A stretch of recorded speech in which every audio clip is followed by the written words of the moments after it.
Hi there. Welcome to Tech Talk Weekly. I'm Bob from Creation Station. This is our weekly show where we get you 3 or 4 fun news, science, technology stories. Make sure you subscribe to us out there on whatever podcast feed or YouTube that you like so you can keep us in your thoughts every once in a while. If you have a story you want us to cover, Creation Station at Broward.org. Today, my guest is Korry. How are you doing, Miss Korry? Great, Bob. Thank you for having me here today. Happy to be here. Korry is in the next cubicle over from me. So, Korry, tell everybody what you do. Okay, well, I work at Broward County Library as a project and program coordinator for community engagement in adult services. So I work on programming for adults out in the Broward County community, and I work with the 38 different branches within the library, and I guess that about sums it up. just only 38 branches. Yeah. No, Korry is part of our team that really gets all the stuff organized for us in the background for all of these programs that you see. We'll talk about that at the end. She's got a couple of cool ones coming up in the next week or two here. But first, Korry, do you know where you live? Somewhere in the planet Earth. And that's what our first story is about, is how do you know where you are in the Milky Way? And in fact, how do you even know we live in the Milky Way? Wasn't this a little interesting tidbit here? It's like one of those things you don't think about until somebody asks you the question. About where we live in the galaxy. Yeah, I have no idea where we are in the galaxy. And so it turns out this is a lot like trying to figure out what the outside of your house looks like when you can only see the inside of your house. So you can figure out some dimensions, you can figure out some ideas, but it has not been that long that we actually knew what the Milky Way galaxy was. We knew the Milky Way was there. That constellation of stars. If you haven't gone outside and looked at the stars without lights around you, please do. If you're in South Florida, go out west to the Everglades, go out and just take a look at all the stars. Or if there's a blackout, that's the best time, or somewhere up in northern Florida, there's a tremendous amount of stars out there. You can go see the Milky Way and why it's called that, with these millions and millions of stars going by. But we knew we knew those stars were there. We didn't know they were part of where we lived until less than 100 years ago. And then it was even less than that we figured out that we are in a galaxy, and it's a spiral arm galaxy. So I wanted to bring this one up because by the way, there's a picture of the Milky Way, if you haven't ever seen the Milky Way up in the real night sky. I wanted to bring this up because there was the other space story that we talked about last week of the Peregrine lander from for the moonshot that went up, and then we knew it had failed by the time we went live on the show. Well, since then we know that they're not even going to make it to the moon, or more appropriately, they're going to intentionally not go to the moon and bring it back to Earth and burn it up in the Earth's atmosphere instead. Did you ever think about this before, Korry?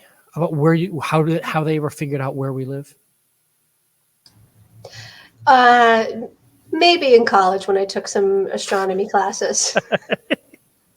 And you realize just how, we're really just such a teeny tiny speck of salt, so to speak. Oh, yeah. When it comes to the whole solar, our whole universe. Yeah. The final one that really got me on this one was the reminder, the Gaia spacecraft that's out there right now, and it's doing a just photography census of all the stars it can possibly see. And they've done over 2 billion stars now, individual stars that they've done, and they're still not even 1% of the way done, just in our own galaxy. So, yeah, the numbers are just staggering sometimes. And speaking of numbers, how many steps a day do you get, Korry? I may be embarrassed to share that number.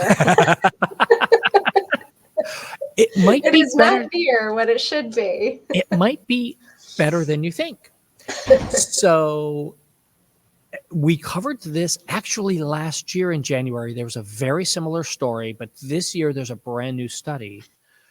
And what they have found out, they've proven scientifically now that the 10,000 step idea, that you need to get 10,000 steps every day, is not a fact. That you really need, dependent upon your age and health factors, anywhere from 6,000 to 7,000 steps a day. So I pulled it up on my app on my phone Yeah. just to check. And I probably average about 5,000 steps per day. So that's I pretty need good to then. up it a little bit to get Just to the, yeah, you just need to do a little bit. And we talked about this last year, where somebody had come up with this idea that you only needed your 5,000 to 7,000 steps, but you needed to do them like all at once. You need to do like a 20-minute walk, and that's what counts.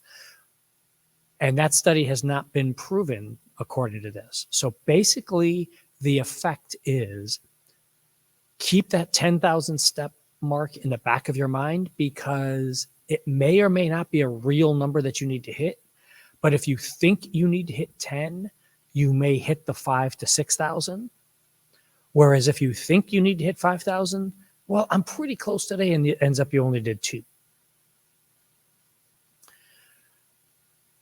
And there's going to be another story like this next January.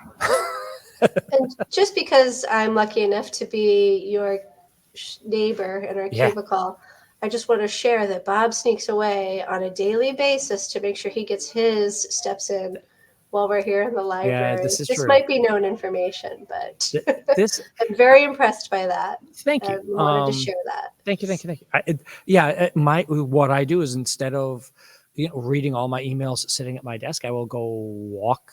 We've got a 6th floor gallery to go pace on, and I walk and listen to podcasts or reading my emails on my phone or whatever as I'm pacing around and getting some steps in. Get those 5,000 steps before I leave the building for the day, so that way I know I'm at least halfway done. But yeah, that whole idea is, if you get 7,000 steps, you reduce your chance of premature death by up to 70%. 50 to 70% reduction in death by just hitting that 7,000 step mark. So go walk. Just be careful.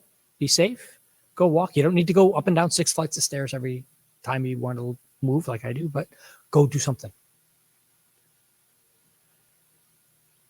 Now, here's our more controversial story for the day. What do your hands look like? Huh, Korry? What do your hands look like when you put them up? So this story caught my eye, and I was expecting to be very mad about this story. Like, this cannot be right. This is junk science. This is horrible. This can't be. And so I went to go look at the actual study that this is based on. Here it is, by the way. The 2D, 4D ratios among individuals with amphetamine use disorder, antisocial personality disorder, and with both amphetamine use disorder and antisocial personality disorder as this topic. By the way, all the links are in the show notes for you, so that you can go check on these yourself and read the study and see what it is. Effectively, the idea is you can tell someone's psychopathic tendencies by how their hand is shaped, specifically fingers. Did you start looking at yours, Korry? Yes, and I am a psychopath, apparently. According to this story, because my ring finger is longer than my index finger. And it was interesting to read, because I don't quite think I'd categorize myself without that study in the psychopath category. It'd be interesting to know what population of our, of the human race actually has a ring finger that's shorter than the index finger. Yeah. Because I don't think I realized that people, I don't know, I always thought the ring finger was longer than the index finger. I don't think I've looked at people's hands that closely before. So I'm just finding out that that might not be the majority. And it is one of the reasons is based on testosterone levels in your body, especially as you are in utero, as your fetus is growing, and then as you're younger, and your bones are developing and your body is developing, the more testosterone you have apparently affects this. And you may be thinking, like I was, wait a minute, Bob, this is junk science. There's no such thing. They've proven that wrong. They've done this thing. Here's this phrenology article that I found for you that talks all about how this is a horrible idea. You cannot judge people based on their skeletal history. And yeah, I know. It's really interesting. I was like, this has got to be junk science. This can't be a real study. This is from some, fake news site, some fake, not reputable source. And it actually is Journal of Psychiatric Research. And I went and looked and read, and it's real. I mean, what do you think, Korry? When you see someone talking about this, about, oh, well, the way you look is how we can judge you based on how you look, or take some body measurements and we'll know about you. Well, finger length seems like a pretty obscure indicator of your mental disposition. Yeah. And I don't know, I'm curious about what even brought about this study. And it just kind of creates more questions for me. It just seems like such an interesting position to take or to even research. So, because I think that, in my understanding of it, you would want to be more looking at their brain or something like that. So something as benign as finger length that could be indicative of that is just interesting to me. But I do think that it makes sense in some respects that, our bodies are going to grow and develop in certain ways based upon the way that our brains work. And if this is one of those ways, I'd find that to be interesting. But it doesn't, I guess it's obviously there's some missing data as far as like what percentage of people actually have an index finger longer. And, maybe it's an indicator, but not across the board. So I'd be interested. I don't know. I'm just curious. As I was walking through the building today, I was asking people, hey, show me your hand. How are your fingers? And they're like, wait, what's this all about? Right. I'm like, watch the show. You'll figure it out. I know. I feel like I'm going to be asking everybody for the next week or so. Let me see your hands, because I'm going to be interested to see. Go watch the podcast and get these links. Go follow up on this and tell us what you think about this, because it's a crazy idea. And if you haven't heard of phrenology, that's why I put a link from Wikipedia in there for you so you can learn about that. That was a really bad point of science back in the 1800s. So yeah. Don't want to go back to that time period at all. But I've got one last story for you, Korry. Do you want robots raising your kids? Well, I have 3 young kids at home, so I guess it depends on when you ask me. For the most part, I would like to raise my own children, but there are times where I would love for a robot to step in and take over. So this is more of a social experimental conversation. It comes from theconversation.com. It's a website we've used here on the show a few times when we're trying to find a story that just to get people to think a little bit more.